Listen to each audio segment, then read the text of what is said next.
Hello, everybody. My name is Matthew Curran. Can't even say my own last name, but I'm here with Stephanie. Stephanie is the owner of Fire Team Whiskey. How you doing tonight, Stephanie? I'm great, Matthew. How about you? I'm doing awesome. So tell me a little bit about yourself and give me your background, and then we'll talk about Fire Team Whiskey and all the great things that you're doing. I am the founder of a little business called Fire Team Whiskey Military Fitness. And I'm actually an Army veteran myself, 10-year Army veteran. Yep. And I am also a licensed mental health provider, and I'm a certified fitness coach. I worked in military mental health for many years after I got out of the Army. And it really kind of hit me in the face at these medical events I was attending every day that our military members were getting sicker and sicker and more overweight and chronic health issues having to do with poor nutrition, poor lifestyle choices. And I just kind of saw a need for a military specific holistic approach to long-term health. So I wanted to create something that incorporated not only just the stuff we already know about, right? Working out and watching what we eat, but also touching upon those things that, we need to also do in order to be healthy on the inside. Because I always say, if you're not healthy on the inside, no matter what changes you make on the outside, they're not going to be permanent. Because if you're rotting from the inside, that's going to eventually spread to the outside. So I wanted to create a holistic approach to military health and fitness, introduce this to our first responder brothers and sisters. Absolutely. And provide this holistic health package. Yeah, so that's great. So we talked about earlier, obviously I'm a veteran, retired Marine, but I'm also a first responder, 5 years, 8 months in the first responder world. Spent a lot of time on shifts, 12-hour shifts, 15-hour total. And you are right with first responders, you can find yourself in a bad dynamic of getting in bad shape. And I did. I really got in bad shape during that time because you're sitting there waiting for the next call and waiting for the next call. So I think it's great that you offer that to the first responder brothers. But I love the idea about bring it to the military men and women, because there's so many of us out there who, when we were in the military, right, we were fit. That's what we did. You had to be fit, constantly going. And then when you get out, you go through such a lifestyle change. And it's not just with your diet, it's not just with your health and fitness, but it's also such a mental change because you've gone from being a part of this community to now you're out in the real world. And that's a hard break. So, exactly. Yeah. So let me hear your thoughts on that, because we talked a lot when we first got on the call, and we were first just sharing with each other, but we talked a lot about the importance of community. And I want to hear what you had to say about that, about how that's made a difference and what you're doing and Fire Team Whiskey and just overall people that are a part of what you're doing. Yeah. And that was super important to me. I mean, you may not be able to see me on a podcast, but, even the t-shirts that we have, our logo, everything, all of our packaging is very military style. It's very familiar, right? We speak your language. Military members and first responders speak a certain way. We present ourselves a certain way. We've been through kind of the same things. Mm-hmm. So, you always feel that kind of connection. I always say, there's no closer friends or relationships I've ever had in my life than with my, Army buddies. Absolutely. There's nothing compared on the civilian side. I absolutely have never had that comparatively. So, what was super important to me was that anybody joining our program, they would feel like, that's why I called it Fire Team. Yeah. Because that's the smallest element in the military. It is, yeah. For the people that you spend 24/7, with. And these are the people that you complete your mission with, right? You do not cross that mission and complete that mission and say check without those 4 or 5 other people in your fire team, absolutely. Right? But you all have your specific skill set. You're all good at something, but maybe you're weak at something else. Yeah. But you're gonna complete the mission together. You have to do it together. So I wanted that feeling for anybody joining Fire Team Whiskey that you're on our team now, and we're not going to leave you behind. We leave no man behind in Fire Team Whiskey. So you're going to cross that finish line, no matter what your goal is, whether it's to lose 100 pounds or just to feel healthier and get off all those medications. We're going to help you do that. Yeah. Absolutely. What it made me think of when you talked about a fire team is, and any unit or any military, there's accountability, right? And accountability to each other and the responsibility to each other. So I love that because you're never going to leave anybody behind. You're not going to leave them, and you're going to bring them through, and you're going to work hard to make sure everybody succeeds. And that's so important. Talking about, health and fitness, and talking about mental health, and talking about just being where we need to be as veterans and first responders is supporting each other. Right? Yeah. And the health world is filled with this kind of standoffish approach, right? You join a box gym, any chain gym. What happens? You give them some money, they give you a key, and you go in, and then you're all alone. It's just, you stand there in this gym and you try and figure it out. Yeah. Nobody ever checks in with you. Nobody asks you what your goals are. Nobody cares. And they never care until you stop paying them. Then you start hearing from them, right? Yeah, so all they care about is the dollar bill, right? Yeah, absolutely. So I wanted to flip that on its head. Like, you're a part of our family now, and there might be some tough love involved in that. We're going to kind of confront you and say, hey, you said you were going to do this, but hey, guess what? I see you haven't checked in for your workouts all week. What's going on with you? Yeah. Let's talk about it. What's happening? You're never going to get that from a box gym.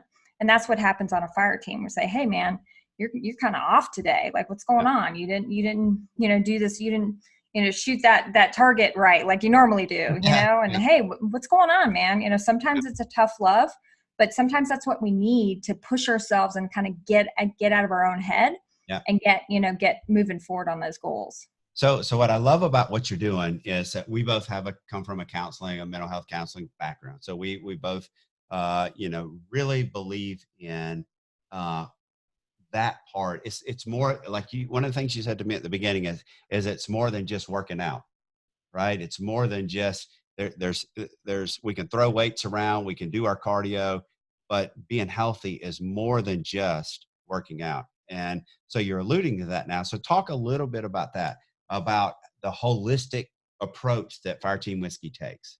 Yeah. And I think that's one thing that surprises people when they join Fire Team Whiskey, because that's one of the things that we say. I would say, I don't care if you do one of our workouts. Yeah. I really couldn't care less. As long as you're moving your body and doing something active, that's cool.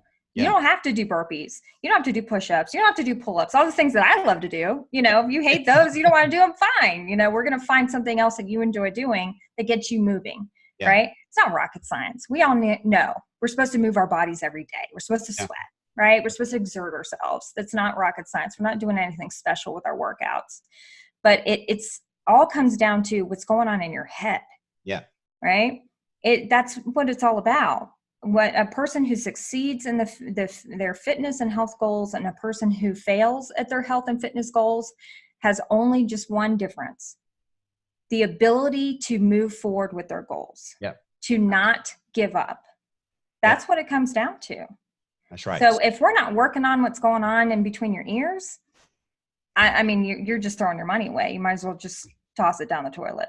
So we're going to do multiple talks, and we're going to really get into this, but the topic that, that's a great introduction, but the topic that we really said we'd focus down on is a little bit of not succeeding, self-sabotaging, and just, so let's talk about that. Let's drill down on that and how your approach makes a difference to people, because I really think it does, for sure. Yeah. And this is where it gets kind of geeky and sciencey, right? So you have a mental health background, so a lot of this already, there is a science to the way our brain works and why we self-sabotage and why we have such a short attention span. We get really excited about something new, right? We join this new gym and we're going every day. And then like 2 weeks later, we're like, and then we never go again, So, and that's what gyms count on, that, the people who are paying for the gym are the people who are not there, by the way. So we are built, our biology is built that way. We have a short attention span for a reason. It helped our species survive. Yeah. Right. There's a reason for it, because we had to kind of be like really excited and really really working hard into what we were doing at the time. If we moved to a new location, if we're a nomad, really got into it, but then the resources dry up. Yeah. Really quickly. We eat all the food, we kill all the animals. Now what? So we have to get bored with our situation circumstances very quickly because we need to move on. We need to find something else or find another way and go over here and figure out how to kill this new animal I've never done, right? So this is just ingrained in our biology. We're just genetically built that way. So that kind of gives you permission to not feel so bad. Yeah. Right? To go, okay, there's not something wrong with me personally. Yeah. Like just because, Stephanie, can work out 6-7 days a week doesn't mean because I can't, there's something wrong with me personally. There's something wrong with me as a human being. That's not true. Everybody has that DNA. Everybody has that biology going on. So what we do is use the scientific approaches psychologically to make those little environmental tweaks to push you. It's almost like, subliminal messaging to push you just every day subliminally towards your goals. Yeah. So we work with you on that process in your life. And that's a part of what we do with our fire team members. Yeah. Oh, and I think the aspect of bringing together, again, when you're accountable to a fire team, when you're accountable to your team, that really works. That builds that need or that desire or, that sense of accomplishment when you succeed with your team, when you can succeed with your community or your peers and people are lifting you up. Yes. We don't like to feel bad about ourselves. So it's extremely easy to, I'll start next week. I failed this week. So let me just reset and I'm bad about that. Right. But when you're working with a group of people and you all have the same goals and you're all succeeding, it's much easier to succeed. Yeah. And I'm going to tell you a secret right now. Shh, don't tell anybody else. All right. So don't listen. This is we're getting the secret here. Secret. So if I were to tell you that there are just two things, that if you did them and then had them in your life for any goal you have, so we're talking about health and fitness here, you just put those two things in your life, you can increase your chances of accomplishing your goals by up to 90%. Let's hear it. This is science. This is psychology. That's right. Two things. That's it. Now let me hear it. We love to complicate everything, right? We need a whole system and we need planners and apps and, all this stuff, right? All this technology to remind, and I got Fitbit and I got all this special water stuff. Like, no, let's not complicate it. It's two things: accountability. Yeah. And incentives. That's it. No, you're exactly right. And that's anything in life. That is anything in life. Accountability. Any mission you have in your life, put those two things in place. Put those two things in place. So we talk about accountability. So if I say in my head, okay, I really need to stop, going through the coffee drive-through that rhymes with schmucks and getting my 700 calorie, 57 grams of sugar. So I'm thinking, okay, this is a good goal for me. Yeah. But I keep it to myself. I don't tell anybody about it. Then you're not accountable. Right. Except yourself. So I'm just holding myself accountable. But then, I really wanted to go today. Well, okay, I'll try again tomorrow. And I never have accountability because you can't be accountable to yourself. Yeah, that's right. That's not accountability. Yeah. I need to announce it. I need to announce it to the world, and I need to get partners who will, with maybe some harsh love sometimes stay on me about it. And text me every day or call me every day or whatever it may be, whatever system you have, you check in. I have an accountability partner, guys. I do. Because I want to be able to do 40 pull-ups on my 40th birthday, which is on December 14th. And that's not easy. No, that's not. So I have an accountability partner and she texts me every day. She set a reminder on her calendar and I get a text from her in the afternoon saying, did you do your pull-ups today? And then if I got an excuse, I go, oh no, and what's going on with you? This is your goal. You said it was important, and she kind of gets in my head and gets me out of my own head and goes, you know what? She's right. I need to get back on this. Yeah. That's awesome. Yeah. So, and then the incentives. Yeah. Let's hear about that. What do you think incentives are, first of all, because people kind of get confused about this? I mean, well, it's almost your goals. I don't really know. I got a story for you about my incentive of a bet that I made was a goal at the end that I strive to get to. But I'll tell you that after you explain the incentives, because it's a good story. Yeah. Okay. Yeah. So what a lot of people do, so they give themselves a reward. So I did good, I did good all week. I'm gonna have the 2 jelly donuts on Saturday. Yeah, that's not a good goal. That's not an incentive. That's not. That's sabotage. Yeah, that's sabotage. You're Let's right. make that clear. Yeah. Okay. So we tend to gravitate towards, when we want to reward ourselves for doing so good on our mission, is to engage in behavior that actually takes us away from our goal. Yeah. So let's just reset that. That's not an incentive. An incentive would be something that you get at each stage of maybe a major milestone on the way to your goal. And I always say, do this not for milestones. Yep. You got to have frequent, kind of incentives along the way, because, I'm a hiker, and I know, because I recently hiked to the bottom of the Grand Canyon and back up to the rim in one day. Yeah, that's awesome. I am telling you, and I use this analogy all the time. When I stood at the bottom of the Grand Canyon and looked up at where I had to hike for the last half of my hike, man, I lost all motivation to do it. Yeah. I just got into this headspace where I was like, whoa, I got to go up there? Yeah. No, there's no way. I'm just not it's going to suck. It's getting hot, but I'm just coming up with all sorts of excuses, right? This is what we do to ourselves. Absolutely. This is how we engage in sabotage. Yeah. Because we get that long view and we look at our goal and we go, man, there's no way I'm getting there. Yeah. And we just let it go, and we let go that boulder we've been pushing that whole time, doing all that hard work. Yeah. It just rolls right back down. Yeah. Right. So we've got to have milestones. And I gave myself a milestone on the last half of, I said, all right, how am I going to do this? How am I going to motivate? I don't want to have a bad attitude for the rest of this hike. So I knew that there's each 3 miles, there's a little shack, a little rest shack with water. And, I said I could, rest. I could take my shoes off. I could take my bag off, put a wet cloth around my neck, do something nice, take a breather. Yeah. And enjoy the scenery, take some pictures, whatever. So that was my incentive. Yeah. On my milestones to get to the top. Yeah. That's really cool. So I'll tell you a story. So my day job, like one of the things I do, I'm the helicopter pilot for the Penske NASCAR team. So I fly in and out of races, NASCAR and Indy races. So last year we won the championship, and it was at the end of it. And I'm basically part of a team. It's like a fire team. There's 4 of us. There's myself, the other main pilot, another part-time pilot, and then our scheduler. And so we made a bet coming out of the last race. We won the championship. We said, okay, everybody wanted to work on getting in shape.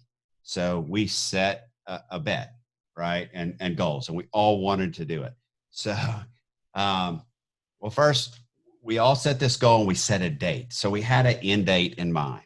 And so we had that end date, and then don't bet a poor man money. They put money on the table. And that was another incentive.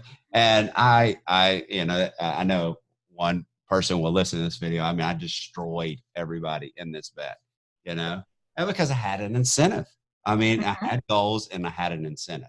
Now the problem was I well surpassed my goals of that, and I won the bet, and all that was great.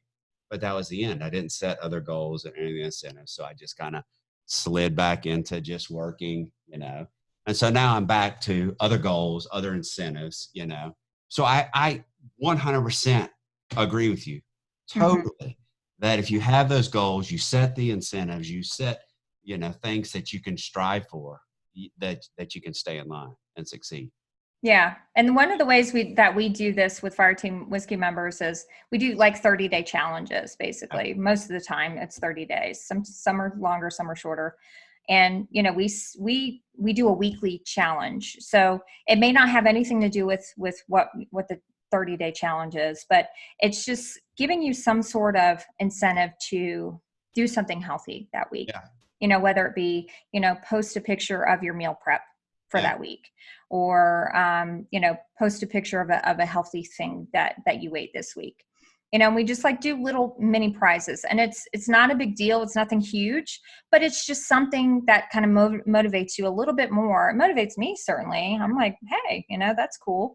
Yeah. You can get this little tchotchke or whatever for something that I should be doing anyway. Absolutely. Right. It just motivates me a little bit more and keeps it in the front of my mind. Right. And that's the hardest part. We're so distracted and busy and blah, blah, blah. And we have so many other things to do. When you have an incentive in front of your mind, it's always kind of there hanging. Yeah, You're like, absolutely. man, I got to do this today because I know I want to win that prize or win that. Yeah, exactly. You're so right. I mean, it's that goal at the end, and it's that accountability. It's holding people accountable and being able to answer to somebody, not just yourself. That is so true. So that is extremely important. So what else on self-sabotage? What do you see out there? How can people succeed? What's your advice? Let's give people your best advice on that accountability and those incentives. Well, the number one rule for me when I'm working, we do virtual personal training.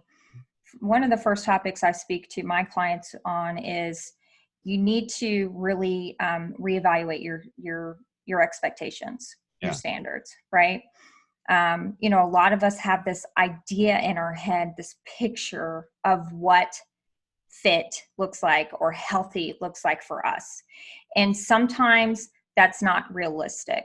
Yeah. It may be, a long time from now, but it's not realistic for me and you to be working on in 30 days. Yeah. Right. So I think the biggest mistake a person makes when they start a health and fitness journey is their expectations are just so pie in the sky, top of the Grand Canyon lip, and they're just not focused on those milestones. Yeah, the little things that you have to do every single day to meet those milestones on the way to that big goal, right?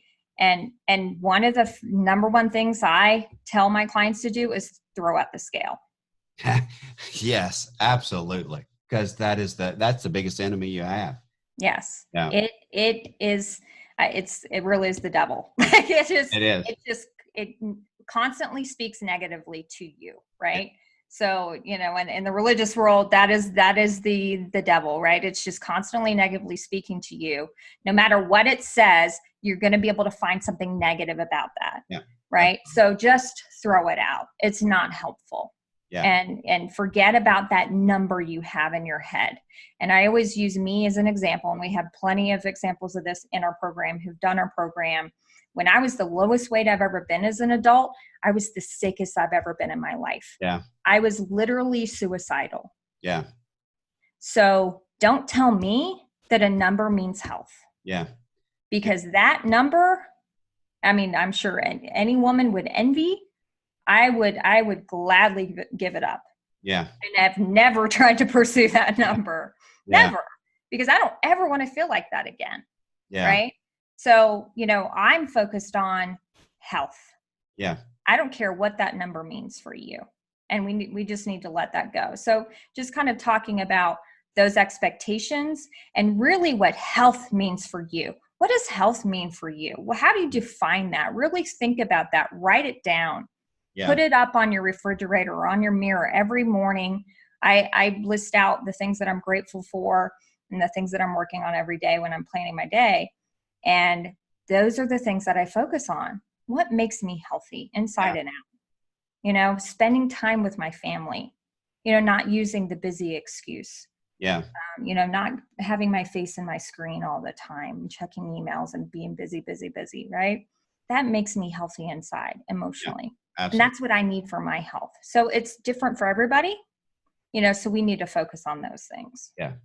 No, I think that is solid advice. I mean, that's incredible advice because and I love, again, the holistic approach, right? And I love the idea of there's so much more than just running, so much more than just, doing what you think you have to do. It's all of life. It's finding that balance with your family, with whatever makes you happy, with setting goals, with working out, with diet. that you said it in our conversation earlier. And I think you're going to get to that, right? The 40 days miracle that everybody can do.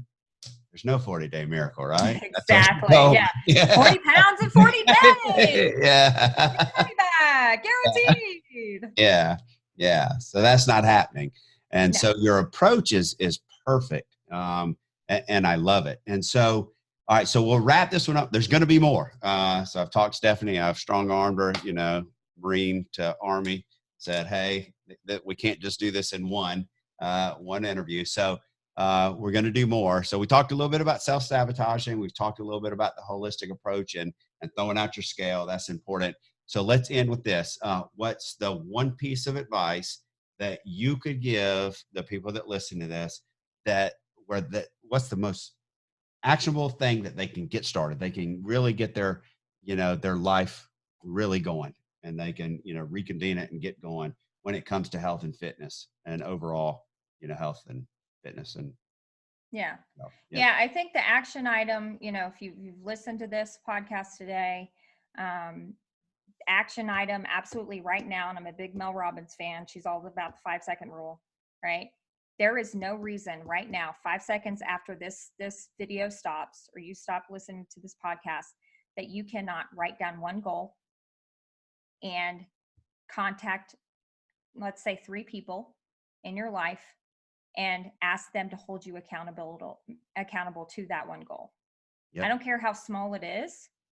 Even if it's just cleaning out your cabinet where you stash all your, stuff that you binge on and that it's not healthy for you. Yeah. Whatever it is, whatever that goal is, write it down, physically write it down. Don't just say it in your head. Send it in writing to your 3 accountability partners and ask them how they can specifically hold you accountable.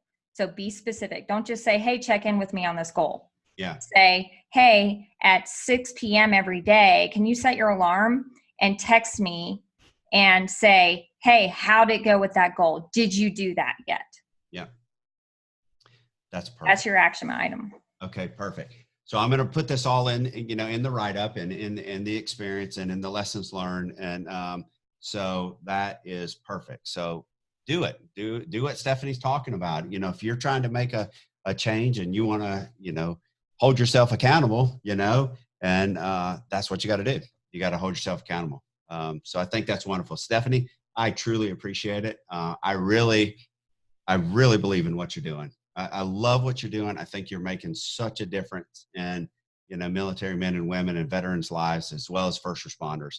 And I can't wait to share this with all my friends and everything like that. So I think it's incredible. We really can make it. You are making a difference in so many people's lives. And I'm glad that you allowed me to interview you. So thank you. Thanks so much for having me. Yeah. So I look forward to the next one. So again, I'll put all of Stephanie's information in the lessons learned. Follow that action item and look for the next one that Stephanie comes on and allows me to interview her. All right. Thank you, Stephanie. Thanks, Matthew.